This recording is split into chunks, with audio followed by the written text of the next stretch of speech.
I'm a pastor, an artist, an author, a scholar, and a conversation. Welcome to ChatFest with Kenneth.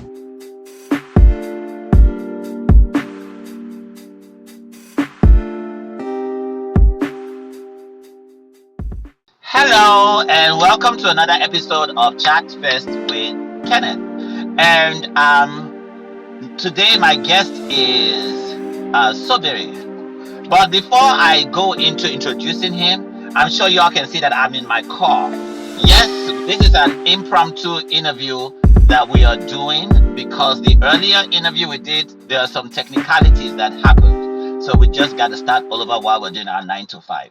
So here is my guest Sobere, and he can tell you more. He can tell us more about himself. What's your name, full name, young man? My name is Sobere Opusunju, a proud Ijoman from Opobo clan. Well, nice to meet you. And what do you do for your 9 to 5? I am a tech support officer. You could say I'm a tech project manager. Okay, how long have you been doing that? I've been doing that for about 6 years. And what do you has that always been your vision of what Oh, you yeah, wanted to do? absolutely. So, from my first degree, I studied applied business computing, which is more like business analysis. And for my Uh-huh. master's, I did advanced computer science. So, yes, I've always been in the tech space. Okay. And why what is it about the tech space that is intriguing to you? Well, like everyone knows today, tech is the new oil. Technology is the new way to go for everyone. Remote jobs to work from home. Of course, a remote job, work from home, and doing automated jobs. So that's more about tech, you know. Okay. So that's the way to go. So that in other words, that means any community that has students that are not really part of this tech field, they are basically going to be marginalized. Absolutely. So that's correct. You hit the nail on the head. Seriously. The hammer on the head of the nail. Any community, for example, the job communities that their people are not talking tech today, they are actually greatly marginalized. So you got it right. So, and so I guess that will segue us into why we are having this conversation. So there are two. We're gonna attack this on two fronts. For one, can you, for people who are not very familiar with the Opobo community, can you tell us more about the Opobo community and how is it Ijo or is it not? Because I remember once I was attending an Ikwere women's picnic, and when Okay. I got there, I said, "Hi, is this the Ijo women's picnic?" They said, "No, it's not the Ijo women's picnic. It's the Ikwere women's picnic."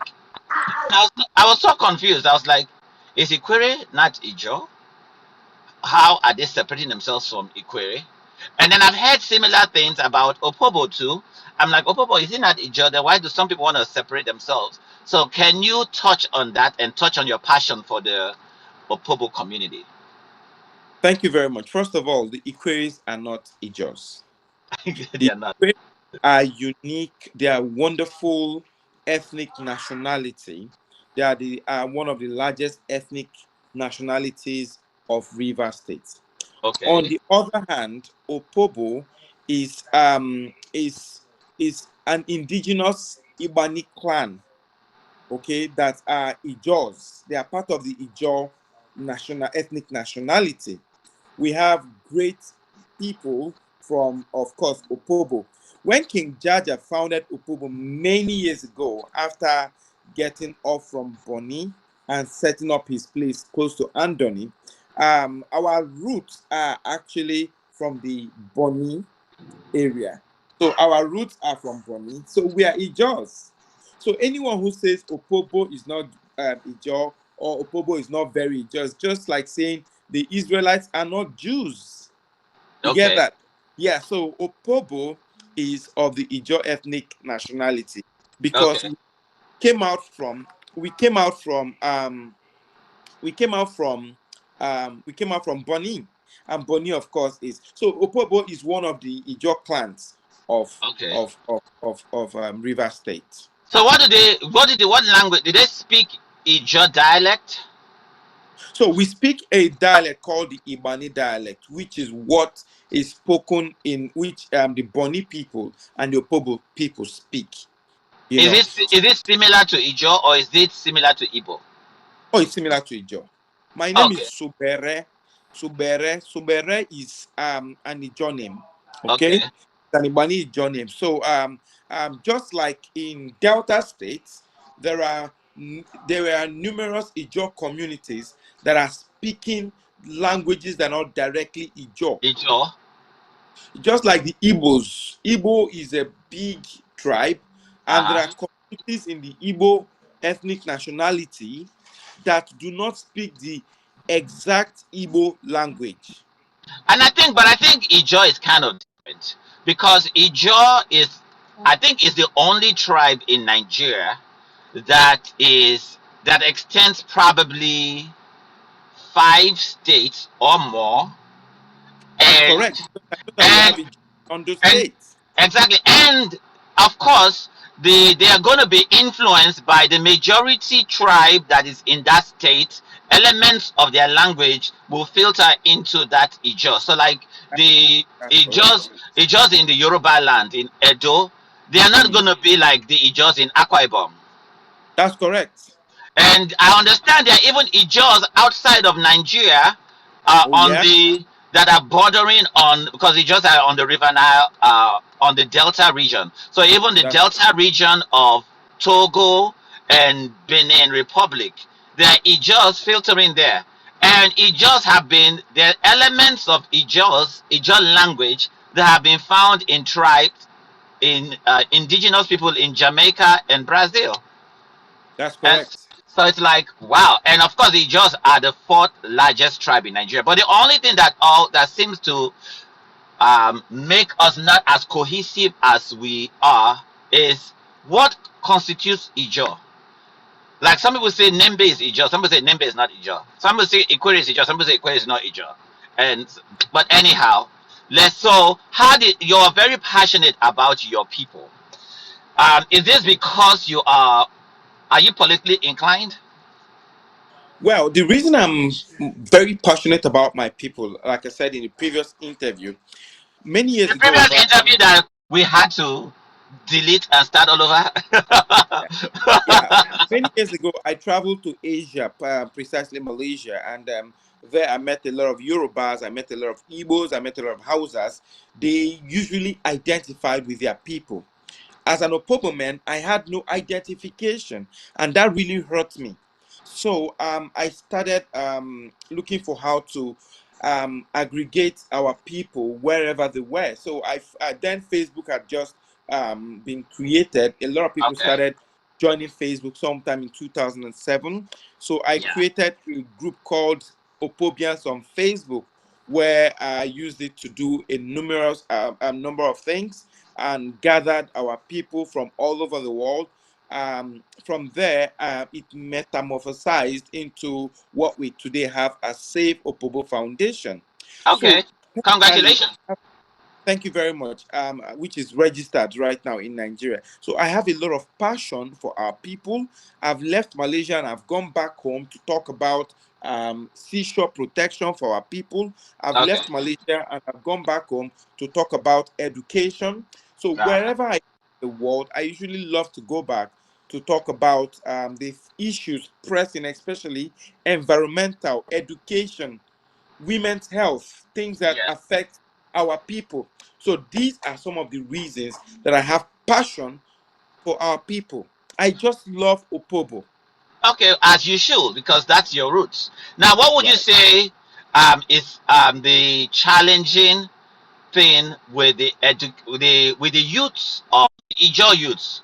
What would you one of the things, because obviously there are a lot of challenges, but what would you identify as one of the major challenges that the Ijaw youths are facing when it comes to uh, education, career, and stuff like that? Well, I think a lot of them have been uninformed, lack of exposure. So it takes me to why am I doing this 2100 tech event? One of the challenges that Ijaw youths are facing is that a lot of them are uninformed. I'm not Yeah. sure why so many Uninformed, ill-informed, uninformed, ill-informed, and misinformed. misinformed too.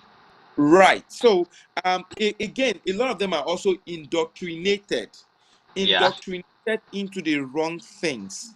A lot of them believe that if they carry the bag of a chairman, they would get stipends and they are okay for the day, for the week. But Mm. that's not sustainable. 10 years ago, I wrote a book called Keys to Sustainable Empowerment. Is it What that available? Is it available at Amazon? Oh no, not exactly. Okay. So what that book tended to do was to reshape the minds of our people. That instead of lying on the couch waiting for your chairman, waiting for your oga, why don't you go out and get a skill? A skill is a sustainable way of empowering yourself instead of waiting for stipends from your chairman. So, back to your question, one of the challenges to the growth of the Ijoman is indoctrination. Most of us have been indoctrinated into the wrong things. We are either too politically inclined, we're either too religiously inclined, or we're just laid back. And all these things involve culture. So that means we've been acculturized wrongly. We've been, because as a psychologist, I always look at the behavior and culture, which is intertwined. So that Right, means there just needs to be a change of culture, with a change of information that is being fed to the people, right. which That's is correct. part of what you are doing, which is just That's basically you're a social activist, if you want to call it that. that's So correct. tell us more about this this event that you have. How did you come up with this event and the objective of it? What are your goals to accomplish? Very well. So, I've looked at my people. I was last in Nigeria 2 years ago, and I Okay. visited schools and I heard some of their challenges. I visited the universities, and I feel sad that in 2024, people are still going to study courses like pol science. What is pol science? Political science. And I'm like, why are you studying pol science? Why don't you go and study cloud engineering? Or why don't you go and get a skill in data science? These are skills that you don't need to go to university to acquire. Why Uh-huh. don't you go and get certification in cybersecurity, data analysis, and some of these modern courses? A lot of courses that our people do today in the universities are obsolete. Yes. They are no longer relevant today.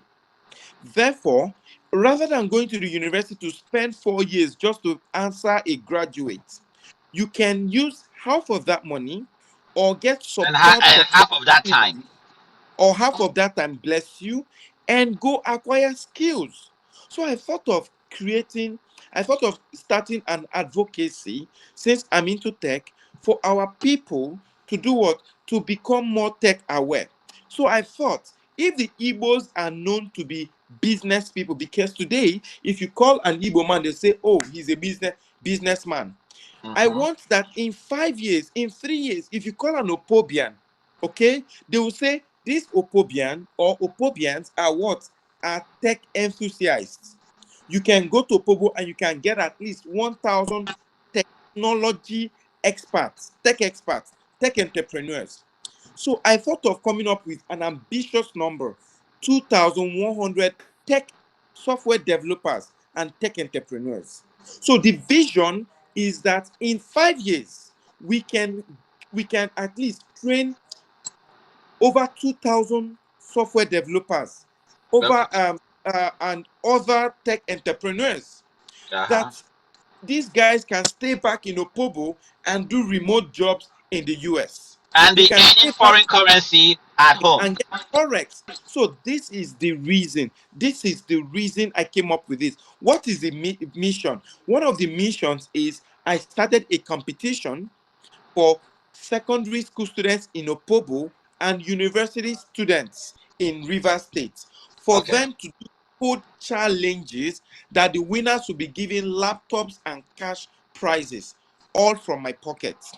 So Then hold up before you move forward. So you're saying this venture that you have, the competition that you have, the first prize will be a laptop, a and then the brand second prize a a brand brand new new laptop, laptop, yes, and then the second prize will be a cash prize. Do you know what the cash prize amount is is 150,000 naira for the university students, for the university students. and then for the Yeah, right. secondary school students? For the secondary school students, also a laptop, Uh huh. okay, and then First a prize. cash price of 120,000 naira. Now, this is just to encourage them. And this is all from your pocket. This is all from my pocket, just to encourage them. Say, look, I want you guys to grow this hunger, to imbibe this desire to do what? To go into technology. Instead of Okay. walking around pursuing politicians, I want you guys to go after tech, skills in That's very technology. good. That's very good. So my one thing, because I'm always looking at opportunities. So we know Bill Gates is top tier. We know what's his name? Elon Musk, top tier. What's Amazon? Bezos, top tier. But these people are also, when they get involved in events or ventures or fundraising, they still ask for money. They don't say, "Oh, I'm a billionaire. I have all the money, and I'm not gonna ask anybody to donate," because part of donating is ownership. If I give money to something, I'm invested in it. There is a sense of ownership that I feel towards it. So, are you open to sponsors, or you got this all by yourself? Well, when I started this venture, this particular event, I wanted to do it all by myself. Okay. However, as the vision began to enlarge, I thought, look, I can't do all of this with my feeding money. So I became overwhelmed. So indeed, I'm open to transparent support, Okay. transparent donations to Okay. support young people to stop following politicians. Okay. Opobian, stop following politicians. Follow after skills for Still. sustainable empowerment. Okay. And there are also people who want to donate. They can reach out. How do they can reach out to you, or you're on social media, correct? You're Yes, on you're yes, on please. Instagram, you're on Facebook. Where else are Right. you on? I'm on X. Twitter. I'm Twitter also, does not yes, exist. I'm on X. Yes, old school. That's me. On X. Okay, so I'll put that information on here so people can reach out to you and and how to donate money. Now, one question I have for you is um for the youth who are chasing politicians and believe, because that has always worked for them. The few lucky ones who chased, they got some chump change and they feel that chump change was good. How do you convince them that, okay, great as this is chump change. This is just elementary. This is seed money. You can make better, and you don't have to chase anybody. How do you speak to them about that for them to grasp? That's a very brilliant question, Prof. The thing is this: over the last few years, in the political scene of River State, we can see that the people that were making a lot of money between 2007, when Amechi became governor, and 2015, when he's been out of government, a lot of them have gone broke. I know a couple of people that made so much money when the former governor was on seat. Today he's no longer on seat. They've gone broke because it's not politics is not sustainable unless you're top tier and you've stolen money. That's when where you say it's sustainable. But the moment you're out of power, money is gone. But if you've got a skill can never leave you. But Yes, political money can leave you. and So a skill. And Mhm. and a skill gives you self pride, self worth. Self-worth. You're Right. not beg. You're not being anybody's personal No assistant way, no trying to way, carry no way. bag. You are an Exactly. independent businessman with your skill. Right. That is sustainable. That sustainable impact you have in your empowerment. And even Whereas if you relocate to somewhere else, it's still skill. you have the skills, you have it up here, you have it in your heart. So this is the narrative that I'm pushing. So on 2nd of November, all right, I'm having a very a senior Opobian called Dr. Chamberlain Peterside. He's going to be speaking with us now. So Dr. Chamberlain is a fintech expert trained in Russia and America.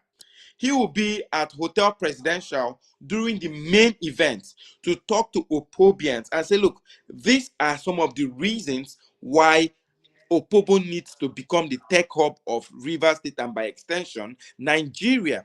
There will be a section where we're going to talk about career change, where secondary school students and university school students will be there to listen to courses in tech that they can go and get skills in. Okay. And Right. the events for the competition, which you have the flyer up, is what day is the competition?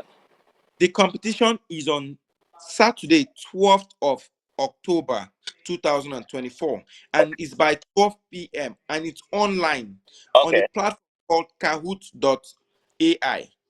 Okay. All right. So what I'm going to do is, and that's the last day for it. So anybody who's interested needs to um Register register. needs to go to our website www.saveopobo.org. You'll Okay. see all the registration details for this competition. All right. Well, it was a pleasure speaking with you, Mr. Sobere. And I any last words to say to our people? So another word I would say it's to all other Ijaw communities can emulate this. You can actually salvage young people from whether they are from Sagbama, whether they are from Nembe, whether they're from Boni, whether they're from Mopobo, or they're from Yenegua. Let us give them tech skills are the keys to sustainable empowerment, not political followership. Amen to that. 100 people that can become political followers, only a handful of three, four, five can become governors tomorrow or whatever. Uh-huh. But if you train 100 people to become tech entrepreneurs, you will change your entire community. That's my last word for now. Thank you so much, my inspirational brother. And thank you for watching this episode of ChatFest with Kenneth. I will put all the information in here. Please support, and anybody that wants to corporate entities, individual entities, support. We all want to support ourselves. It's your nation. We got to support the your nation. And even people who are educationally inclined, people who are Nigeria inclined, patriotic people, please support. Thank you much, and you can share this video and click like, comment, and let's put the word out there.